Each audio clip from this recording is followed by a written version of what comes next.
Hello நண்பர்களே, 8வது எபிசோடோட ஸ்டார்டிங்ல ஹீரோ ஃபாத்திமாவை அந்த காட்டுக்குள்ள இருக்கிற உட்டன் ஹவுஸுக்கு கூப்பிட்டு வரான். அதுக்கப்புறம் ஃபாத்திமா கிட்ட என்ன நடந்துச்சுன்னு விசாரிக்கும் போதுதான் எனக்கு மறுபடியும் பசி எடுத்துச்சு, அதனாலதான் அந்த கிரீன் ஹவுஸ்குள்ள போனேன். அப்ப எனக்கு வயிறு வலிக்க ஆரம்பிச்சது. எனக்கு ஆறுதல் படுத்துறதுக்காக தான் அந்த பஸ்ல வந்த பாட்டிமாக வந்தாங்க. ஆனா என்ன நடந்துச்சுன்னே தெரியல. என் கண்ட்ரோலே இல்லாம அங்க இருக்கிற கத்திரிக்கோல் எடுத்து என் மனசு வேண்டான்னு சொன்னாலும் என்னை மீறி எல்லாமே நடந்துருச்சு அப்படின்னு சொல்லி ஃபீல் பண்ணி அழுகிறா. அப்ப ஹீரோ இருந்துட்டு, நான் இந்த மந்திரக்கல்லை இங்க விட்டுட்டு போறேன், இன்னைக்கு ஒரு நாள் நீ இங்க ஸ்டே பண்ணு, இதுல இருந்து எப்படி வெளியே வரலாங்கிற வழியை நானும் என் பையனும் கண்டிப்பா கண்டுபிடிப்போம் அப்படின்னு சொல்றான். ஆனா நடந்த விஷயத்த நினைச்சு ஃபாத்திமா ரொம்பவே ஃபீல் பண்ணிட்டு இருக்கா. அப்ப ஹீரோ ஃபாத்திமாக்காக மறுபடியும் ஃபுட்டை எடுத்து வெளியே வைக்கும் போது அவளுக்கு பயம் வந்துருது. இந்த இளவுனாலதான் எல்லாமே நடந்துச்சு, தயவு செஞ்சு அதை எடுத்துட்டு போயிருங்கன்னு சொல்றா. ஆனா ஹீரோ அதை ஒத்துக்க மாட்டேங்கிறான். உன்னோட ஹெல்த் தான் இப்ப ரொம்ப ரொம்ப முக்கியம், நீயும் என்னோட ஃபேமிலி தான், கண்டிப்பா இதுக்கு உண்டான சொல்யூஷனை நம்ம கண்டுபிடிப்போம், என்ன நடந்தாலும் சரி கதவை மட்டும் திறந்துராத அப்படின்னு சொல்லிட்டு தான் போறான். ஆனா ஃபாத்திமா தான் பாவம், ஒரு உயிரை கொண்டுட்டோங்கிற உறுத்தல் இருந்துட்டு தானே இருக்கும், கதறி கதறி அழுதுட்டு இருக்கா. அதே டைம்ல தான் மேத்யூவோட ஃபேமிலியும் ஜேடு எல்லாருமே வில்லேஜை வந்து ரீச் பண்ணிடுறாங்க. யாரு மூஞ்சிலையும் சந்தோஷத்தை காணோம். அப்ப ஜேடு இருந்துட்டு, நான் உங்களை அப்புறம் மீட் பண்றேன்னு சொல்லிட்டு அவன் வேற வழியில போயிடுறான். வீட்டுக்கு வந்த மேத்யூவோட பையன் யாரு கூடயுமே பேசாம குடுகுடுன்னு மேல ஓடிடுறான். அவன் ஒய்ஃப் வேற ஒரு பக்கம் மூஞ்சி காட்டிட்டே போகுது, அவனுக்கு என்ன பேசுறதுன்னே தெரியல. சோ பாருக்கு வந்த ஜேடும் என்னடா பண்ணலான்னு யோசிச்சுட்டு இருக்கும் போது உள்ள ஏதோ சத்தம் கேக்குது. பயபுல ஒரு நிமிஷம் பதறிடுறான். பார்த்தா உள்ள ரூம்ல இருந்து வெளியே வருது விக்டரோட அப்பா. அடிச்ச மப்பு இப்பதான் தெளிஞ்சிருக்காட்டு இருக்கு. ஜேட் இப்ப வரைக்கும் இவரை பார்த்ததில்லை, அதனால இவரும் நான் தான்ப்பா விக்டரோட அப்பா அப்படின்னு சொல்லி இன்ட்ரோடியூஸ் ஆகிக்கிறாரு. அங்கதானே ஜேடு கலெக்ட் பண்ண அத்தனை விஷயத்தையும் வச்சிருக்கான். ஸோ விக்டரோட அப்பா இருந்துட்டு, என்னப்பா ஏதாவது ப்ராக்ரஸ் தெரியுதா, வீட்டுக்கு போறக்கு வழி ஏதாவது கிடைக்குதான்னு கேட்கும்போது, அதை பத்தி தாங்க நானும் யோசிச்சுட்டு இருக்கேன், ஒன்னும் இப்போ வரைக்கும் கிடைக்கல அப்படின்னு புலம்புறான். நெக்ஸ்ட் சீன்லயே நர்ஸ்காரி காலனி ஹவுஸ்க்கு வந்துட்டு இருக்கும் போது அந்த கிரீன் ஹவுஸோட டோரை ஓபன் பண்ண ஒரு ஆளு, டோனாவை கூப்பிடுங்க, இங்க ஒரு ஹெல்ப் தேவை அப்படின்னு கத்துறாரு. இந்த சத்தம் நர்ஸ்காரிக்கும் அங்கேயே நின்றுட்டு இருக்கிற எல்ஜினுக்கும் முழுகுது. எல்ஜினும் பதட்டத்தில் அவன் கையில் இருக்கிற கேமரா அங்கே வச்சுட்டு ஹெல்ப் பண்ண போலான்னு பார்த்தா மறுபடியும் அந்த கேமரா ஆட்டோமேட்டிக்கா ஸ்னாப் அடிச்சு போட்டோ பிரிண்ட் ஆகுது. இந்த டைமும் அதுல என்ன பிரிண்ட் ஆயிருக்குன்னு காட்டல. அதே டைம்ல மேத்யூவோட பொண்ணு மொட்டையங்கிட்ட வந்து, கிறிஸ்டியும் நர்ஸ்காரியும் இங்க இல்ல, நான் இப்ப வீட்டுக்கு கிளம்புறேன், நேத்து நைட்டு ஸ்டே பண்றதுக்கு எனக்கு பர்மிஷன் கொடுத்ததுக்கு 2 பேத்துக்கிட்டே தேங்க்ஸ் சொல்லிருன்னு சொல்றா. அதுக்கப்புறம் மொட்டையங்கிட்ட, நேத்து நம்ம ஒரு இடத்துக்கு போனோம்ல, அங்க ஒரு மாதிரி ஃபீல் ஆச்சு, கண்டிப்பா உனக்கும் ஃபீல் ஆயிருக்கும், நம்ம மறுபடியும் அந்த இடத்துக்கு போலாமா, நம்ம மண்டக்குள்ள ஓடிட்டு இருக்கிற விஷயத்துக்கு ஏதாவது பதில் கிடைக்க சான்சஸ் இருக்குன்னு சொல்லும்போது மொட்டையா இருந்துட்டு, தயவு செஞ்சு நான் சொல்றத கேளு, இந்த இடத்துல இருக்கிற எதுவுமே நம்மளுக்கு ஹெல்ப் பண்ண போறது கிடையாது, ஸோ அந்த இடத்துல இருந்து கொஞ்சம் விலகியே இரு, அங்க போகணும்னு ஆசைப்படாத அப்படின்னு சொல்லிடுறான். இவன் இப்படி சொல்லுவான்னு அவன் எதிர்பார்க்கல, அதனால கோவத்துல கிளம்பிடுறான். இந்த பக்கம் ஹீரோ அவன் பையன் கூட காலனி ஹவுஸ் தான் வந்துட்டு இருக்கான். அப்ப ஹீரோ இருந்துட்டு, டே யாரு என்ன கேட்டாலும் நீயும் ஃபாத்திமாவும் நேற்று நைட்டு எங்க கூட தான் ஸ்டே பண்ணியிருந்தீங்கன்னு சொல்லு அப்படின்னு சொல்றான். ஆனா அந்த பையன் இருந்துட்டு, பேசாம நம்ம உண்மையை சொல்லிடலாம், ஃபாத்திமா வேணும்ட்டே இது பண்ண கிடையாது அப்படின்னு சொல்றான். பதிலுக்கு ஹீரோ, நீ உண்மையை சொன்னேன்னா இங்க இருக்கிற பாதி பேர் கூட நம்ப மாட்டான் அப்படின்னு சொல்லும் போதே அவன் பையன் பதட்டம் ஆயிடுறான். அப்போ ஃபாத்திமாவை அந்த பனிஷ்மெண்ட் பாக்ஸ்ல போட்டுருவாங்களா அப்படின்னு. ஹீரோ இருந்துட்டு, நான் இருக்கிற வரைக்கும் அப்படி நடக்க விட மாட்டேன், நீ ஸ்ட்ரெயிட்டா உங்களோட ரூமுக்கு போ, உங்களுக்கு எமர்ஜென்சியா தேவைப்படுற சில திங்ஸ் மட்டும் பேக் பண்ணிட்டு வா அப்படின்னு சொல்றான். அப்ப கரெக்டா அசிஸ்டன்ட் காரனும் ஹீரோவை கூப்பிட்ட உடனே ஹீரோ சம்பவம் நடந்த இடத்துக்கு வந்து பாக்குறான். ஆல்ரெடி போலீஸ்காரி வேற அந்த ஸ்பாட்ல தான் இருக்கா. அப்ப ஹீரோவும் ஒண்ணுமே தெரியாத மாதிரி என்னதான்டா நடந்துச்சுன்னு அசிஸ்டன்ட் காரங்கிட்ட கேட்கும்போது, நானும் நேற்று நைட்டு காலனி ஹவுஸ்ல தான் தங்கினேன், இந்த கிரீன் ஹவுஸுக்கு அதிகமா யாருமே வரமாட்டாங்க, இன்னைக்கு காலையில தான் இந்த சம்பவம் நடந்திருக்கும்னு நினைக்கிறேன், அதுலயும் காலையில அதிகமா பனி பொழிஞ்சிட்டு இருந்துச்சு அப்படிங்கிற விஷயத்த சொல்றான். அப்ப இந்த போலீஸ்காரி வேற, ஏன்பா நைட்டு தான் இந்த மான்ஸ்டர்லாம் வந்து வேட்டையாடுன்னு சொன்னீங்க, இப்ப இந்த பாட்டிமாக்கு பகல்லையே படையல் வச்சுட்டு போயிருக்கு, கண்டிப்பா இத மான்ஸ்டர் செஞ்சிருக்காது, ஸோ இது சம்பந்தமா காலனி ஹவுஸ்ல இருக்கிற எல்லாத்துக்கூடையும் நான் பேசணும் அப்படின்னு சொல்றான். நம்ம ஹீரோ இன்னும் ஷாக்கில் தான் இருக்கான். அப்போ அசிஸ்டன்ட்காரன் கண்ணை காமிச்சதுக்கு அப்புறம் தான், சரிம்மா நீ சொல்றது கரெக்டு தான், இந்த காலனி ஹவுஸ்ல இருக்கிற எல்லாத்துக்கிட்டையும் இதை பத்தி நீ என்கொயரி பண்ணி பாரு, நான் என் பையனை கூப்பிட்டு இந்த ரோட்ல ஏதாவது கிடைக்குமான்னு செக் பண்ணி பார்க்குறேன் அப்படின்னு சொல்லும் போது போலீஸ்காரிக்கு சந்தேகம் வருது. எதுக்கு உங்க பையனை கூப்பிட்டு வெளியே போறீங்க அப்படின்னு கேட்குறா. அப்போ ஹீரோ இருந்துட்டு இங்கே இருக்கிறவங்க தான் இதை பண்ணியிருக்கணும்னு அவசியம் இல்லை, ஒருவேளை இந்த வில்லேஜுக்கு யாராவது புதுசாகவும் கூட வந்திருக்கலாம், ஸோ நானும் என் பையனும் போய் அதை செக் பண்ணி பார்க்குறோன்னு சொல்லும் போது தான் போலீஸ்காரி ஒத்துக்கிறா. அப்போ கரெக்டாக டோனா இந்த இடத்துக்கு வராங்க. எப்போ பார்த்தாலும் கடைசியாக வந்து ஃபீல் பண்ணுறதே இவங்க பொழப்பா போச்சு. டோனா இருந்துட்டு இதை பற்றி நம்ம சாரா கிட்ட பேசி ஆகணும் அப்படின்னு ஹீரோ கிட்ட சொல்கிறா. ஹீரோக்கு செம்ம காண்டாகுது. எப்போ பார்த்தாலும் அவளையவே எல்லாரும் பிளேம் பண்ணாதீங்கம்மா அப்படின்னு சொல்லும்போது இங்கே இருக்கிற பாதி பேர் அப்படிதான் நினச்சிட்டு இருக்காங்க. எதுக்கோ நம்ம போய் விசாரிச்சு பார்க்கலாம் அப்படின்னு சொல்லிட்டு அங்கே இறந்து கிடந்த பாட்டிமாவை ஒரு துணியை போட்டு மூடி வச்சிடுறாங்க. டோனா சொல்றது இவனுக்கும் சரியாக தான் படுது. ஏன்னா யார் இதை பண்ணாங்கிறத கண்டுபிடிக்கலனா கண்டிப்பாக பழி சாரா மேலே தான் விழுகும். அதனால வேற வழி இல்லாமல் ஹீரோ ஒத்துக்கிறான். அதே டைம்ல இந்த ஜாஸ்பர் பொம்மை பேச மாட்டேங்குதுன்னு சாரா வீட்டுக்கு வந்திருப்பான்ல விக்டர், அது இன்னும் பேசலையாட்டு இருக்கு. சாரா தான் அந்த பொம்மை மாதிரி பேசி விளையாண்டுட்டு இருக்கா விக்டர் கூட. ஆனா இவ பேசுறத அவனால காது கொடுத்து கேட்க முடியல. ஒரு கட்டத்துல காண்டாய் கத்திடுறான். ஜாஸ்பரோட வாய்ஸ் இவ்வளவு கேவலமா இருக்காதுமா அப்படின்னு சொல்லும் போது சாரா வந்துட்டு டே உனக்கு ஹெல்ப் பண்ண தானே நான் ட்ரை பண்ணிட்டு இருக்கேன்னு சொல்றா. ஆனா இது எதுவுமே கேட்கிற நிலைமையில அவன் இல்லை. ஜாஸ்பர் பேசியே ஆகணும், ஜாஸ்பர் பேசியே ஆகணும்னு ஒரு மாதிரி அவன் கண்ட்ரோல்லே இல்லாம பிஹேவ் பண்ணிட்டு இருக்கான். சாரா தான் அவனை சமாதானப்படுத்த ட்ரை பண்ணிட்டு இருக்கா. அதுக்கப்புறம் மேத்யூ கோமா இருக்கிற அவன் ஒய்ஃபை சமாதானம் பண்ண ட்ரை பண்ணிட்டு இருக்கான். நான் சொல்றத கேளு, அந்த குழந்தைங்களை நீ காப்பாத்தினாதான் வீட்டுக்கு போக முடியும் அப்படிங்கிற விஷயத்த இந்த இடம் தான் உன்னை கன்வின்ஸ் பண்ணி வச்சிருக்கு. ஆனா ஒரு பாசிபிளே இல்லாத விஷயத்த நீ பண்ணணும்னு நினைக்கிறதுல எனக்கு இஷ்டம் இல்லை அப்படின்னு சொல்றான். இன்னும் அவளுக்கு கோபம் போற மாதிரி இல்லை.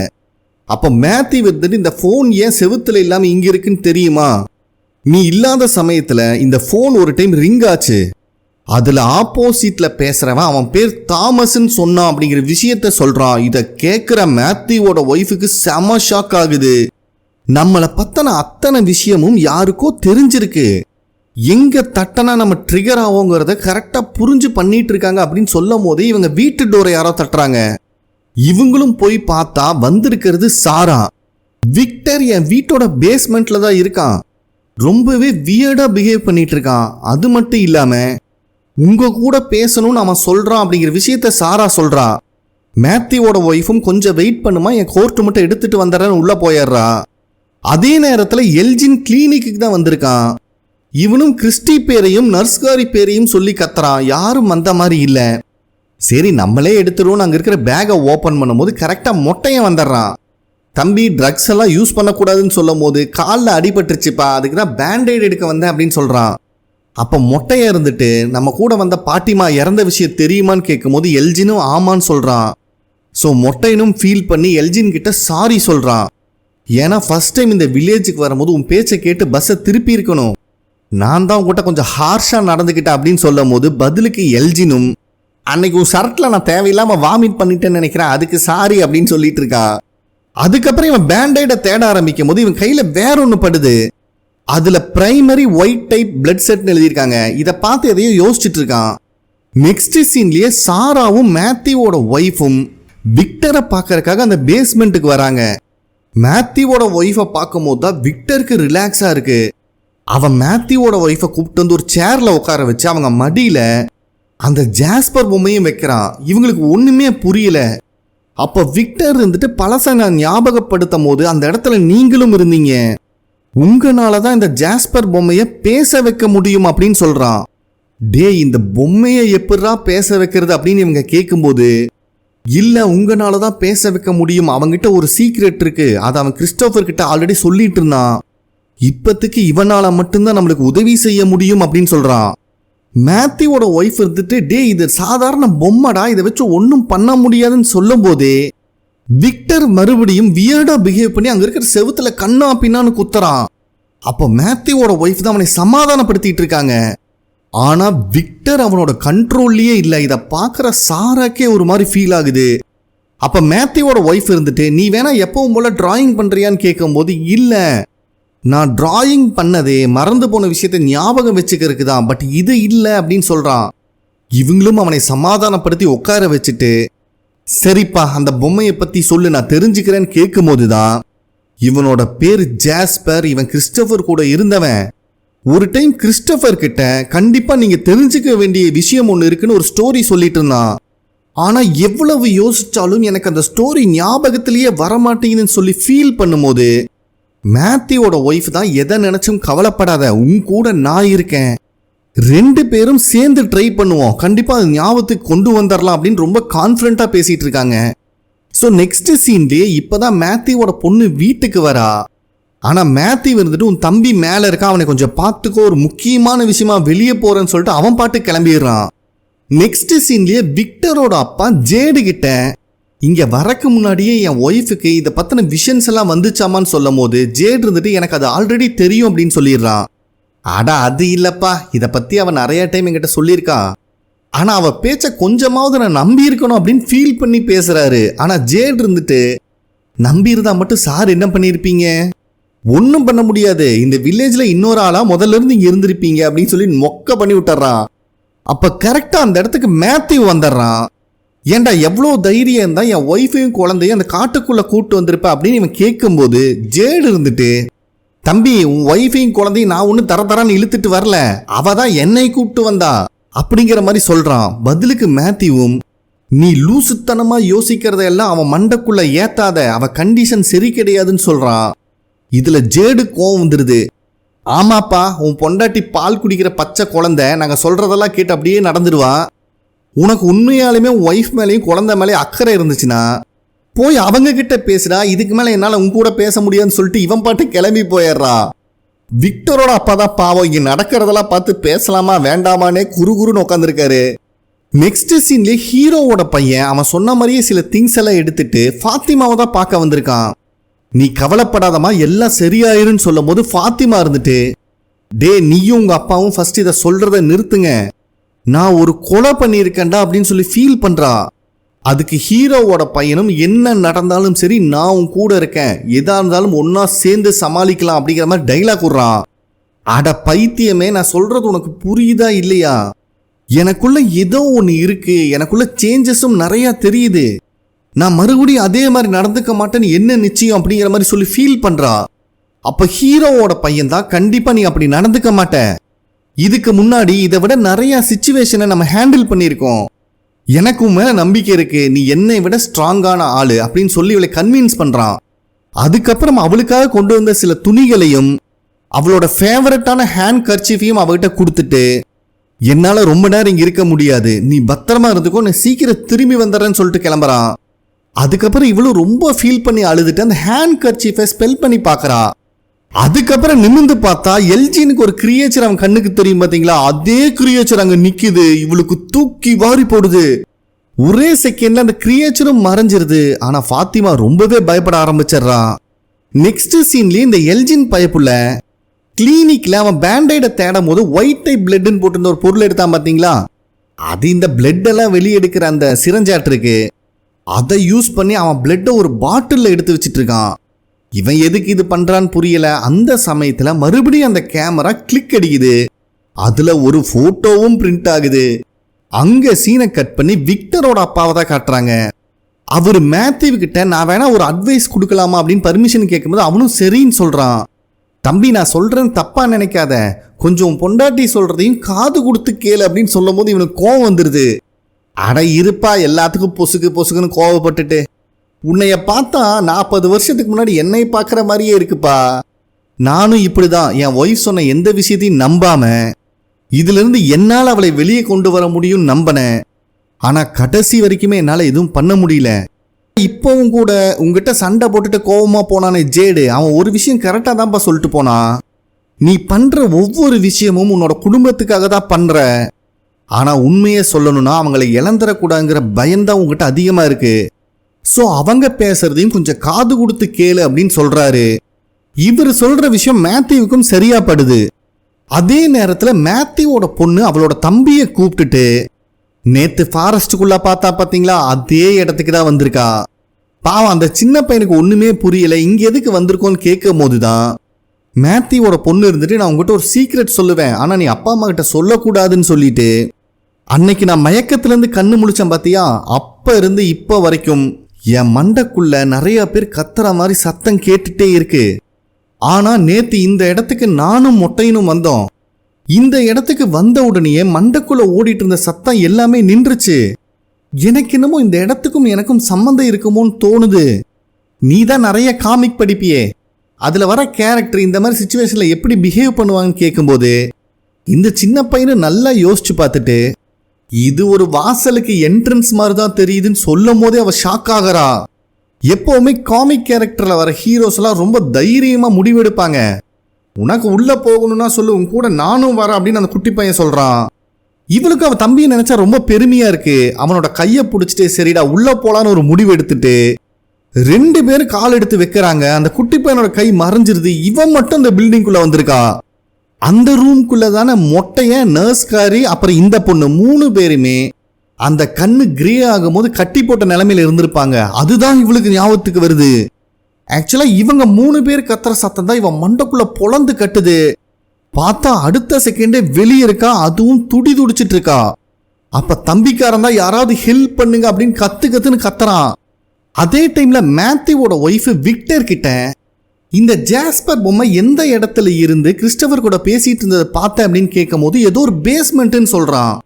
ஆனா எந்த வீடுங்கிறத அவன் ஞாபகத்துக்கு வரல. அதனால அவனே அவன் மண்டையை போட்டு தட்டிட்டு இருக்கான். அப்ப சாரா இருந்துட்டு அது பகல் டைமா ராத்திரி டைமான்னு கேட்கும் போது விக்டரும் நல்லா யோசிச்சு பார்த்துட்டு அது பகல் டைம் தான், நானும் என் சிஸ்டரும் ஹைட் அண்ட் சீக் விளையாண்டு இருந்தோம் அப்படிங்கிற விஷயத்த சொல்றான்.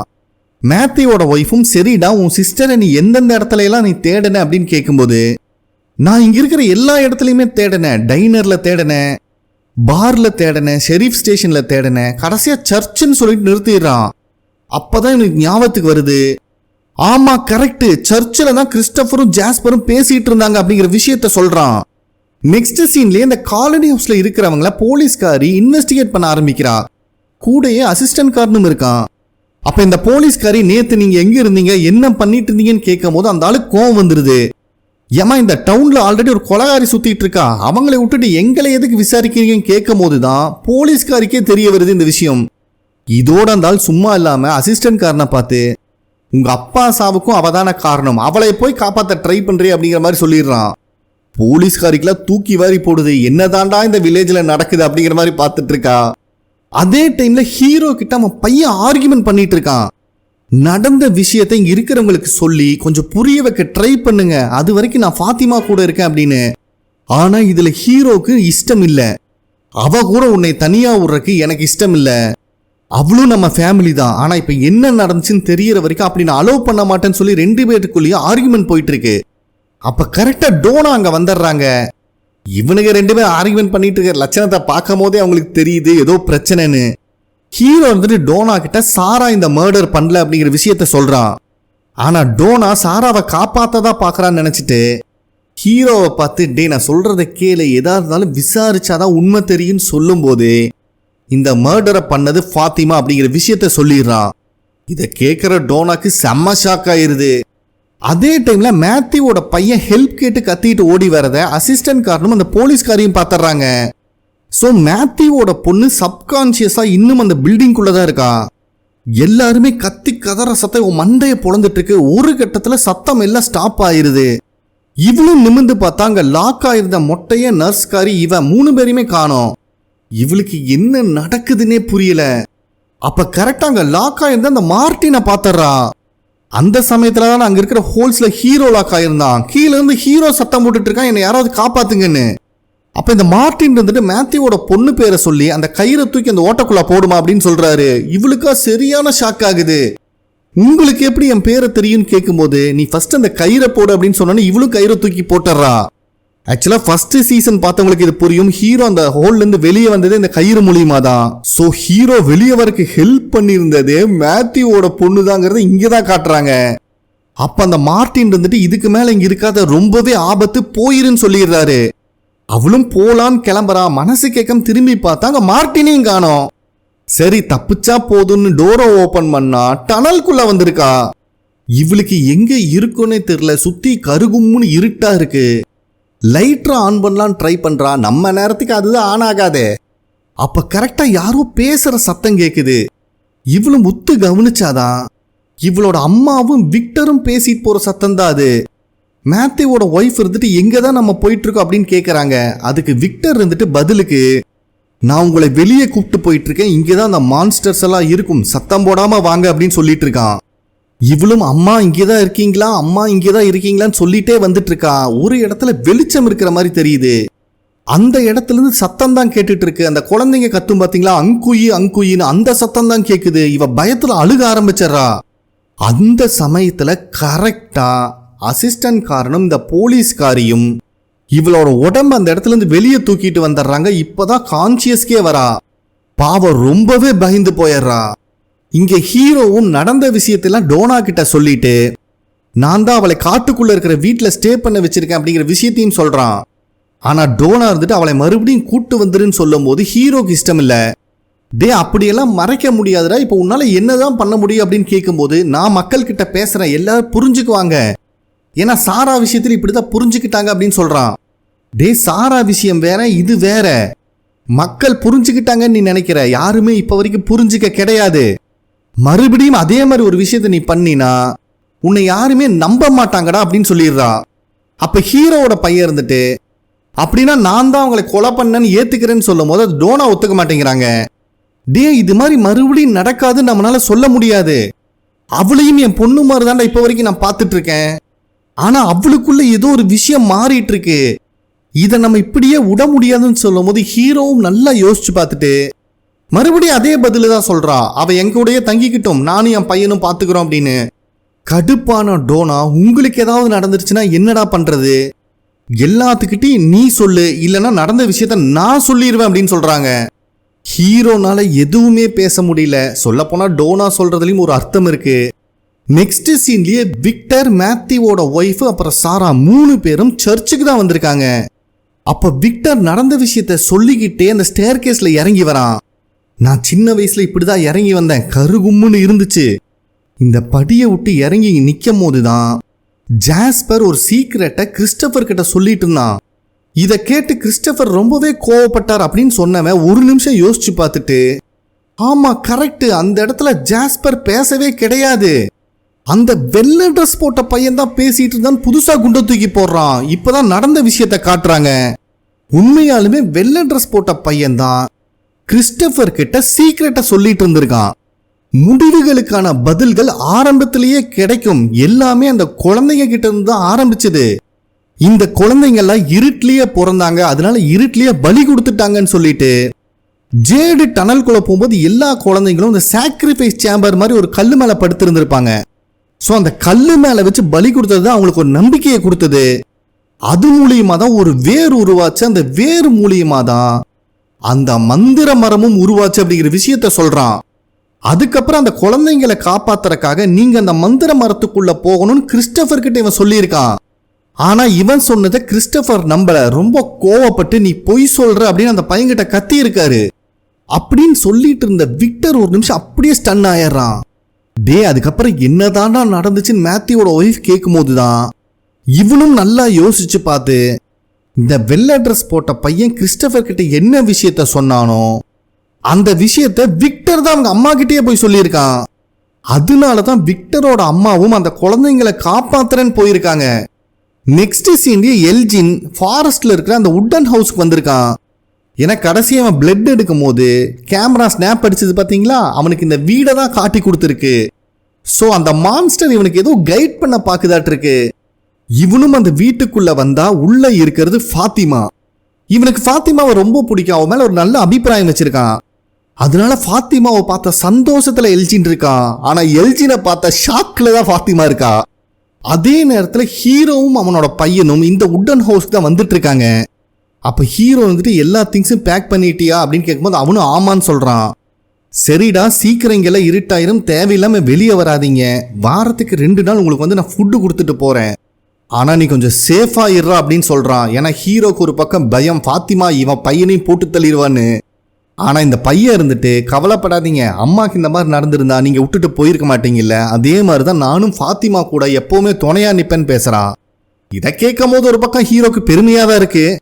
2 பேரும் வந்து பார்த்தா உட்டன் ஹவுஸ் திறந்து போட்டு கிடக்குது. 2 பேர்த்துக்கும் தூக்கி வாரி போடுது. ஃபாத்திமா பேரை சொல்லி அங்கேயும் இங்கேயும் கத்துறானுங்க. அதே நேரத்தில் இந்த எல்ஜின் தான் ஃபாத்திமாவை கூப்பிட்டு வந்துட்டு இருக்கான். எங்கன்னு பார்த்தா இதுக்கு முன்னாடி கேமரால அந்த பேஸ்மெண்ட்டை போட்டோ எடுத்து காட்டியிருக்கு பார்த்தீங்களா, அந்த பேஸ்மெண்ட்டுக்கு தான் கூப்பிட்டு வரான். ஃபாத்திமா வந்துட்டு இங்கே எதுக்குடா வரணும்னு கேட்கும் போது, கவலைப்படாத ஹீரோட பையன் உனக்கு தான் வெயிட் பண்ணிட்டு இருக்கான்னு வேற சொல்லி டோரை ஓப்பன் பண்றான். கீழே போனீங்கன்னா கடைசியா ஒரு ரூம் இருக்கும், அங்க இரு உனக்கு சேஃபா இருக்கும்னு சொல்லிட்டே உள்ள கூப்பிட்டு போறான். இவளும் அந்த ரூமை பார்த்தா அங்க ஒரு கட்டில் எல்லாம் இருக்கு. இருந்தாலும் இவளுக்கு சந்தேகம் வந்துருது. ஹீரோவோட பையன் பேரை சொல்லி கத்துறான். பட் யாருமே உள்ளேருந்து வெளியே வரல. சரிடா அவன் வர வரைக்கும் நான் வெளியே வெயிட் பண்றேன்னு வெளியே போக ட்ரை பண்ணா எல்ஜின் விட மாட்டேங்கிறான். அவளை தடுத்து நிறுத்துறான். இங்க இருக்கிறதா உனக்கும் உன் வயிற்றுல இருக்கிற குழந்தைக்கும் நல்லது அப்படின்னு சொல்றான். அதுக்கு ஃபாத்திமா இருந்துட்டு என் வயிற்றுல குழந்தையே இல்லடா அப்படின்னு சொல்லும்போது எல்ஜின் சிரிச்சுக்கிட்டே உண்மையாலுமே உன் வயிற்றுல குழந்தை இருக்கு, ஆனா அது உன்னோட குழந்தை இல்லைன்னு சொல்றான். இவளுக்கு செம்ம ஷாக் ஆகுது. டே பைத்திய மாதிரி பேசாத, வலி விடுறான்னு கிளம்பலான்னு பார்த்தா அவளுக்கு மறுபடியும் வயிறு வலி வர ஆரம்பிக்குது. அப்ப எல்ஜின் இருந்துட்டு நான் தான் சொன்னேன்ல உன் குழந்தை இங்க இருக்கணும்னு தான் ஆசைப்படுது, நீ இங்கேயே இரு, அதுதான் உனக்கு சேஃப்னு சொல்றான். ஆனா அதை கேட்காம இவனை தள்ளி விட்டுட்டு வெளியே போலான்னு பாக்குறா. எல்ஜின் வேற வழியே இல்ல என்னை மன்னிச்சிருமான்னு சொல்லிட்டு அவளை பிடிச்சி அந்த ரூம்குள்ள இழுத்துட்டு வரான். அப்பவும் கூட எல்ஜின் இருந்துட்டு இது உன்னோட நல்லதுக்காகவும் மற்றவங்களோட நல்லதுக்காகவும் தான் பண்றேன்னு சொல்லி அந்த ரூம்குள்ள தரன்னு இழுத்துட்டு போறான். இவளும் காப்பாத்துங்க காப்பாத்துங்கன்னு கத்திட்டு இருக்கா. இந்த இடத்துல இந்த எபிசோட கம்ப்ளீட் பண்றானுங்க. ஓகே ஃப்ரெண்ட்ஸ், கண்டிப்பா உங்களுக்கு பிடிச்சிருக்கும் நம்புறேன். ப்ளீஸ் லைக் பண்ணுங்க, சப்ஸ்கிரைப் பண்ணுங்க, கமெண்ட் பண்ணுங்க. வீடியோ பிடிச்சிருந்தா உங்க ஃப்ரெண்ட்ஸுக்கும் ஷேர் பண்ணுங்க. நெக்ஸ்ட் எபிசோட்ல மீட் பண்ணலாம். நன்றி.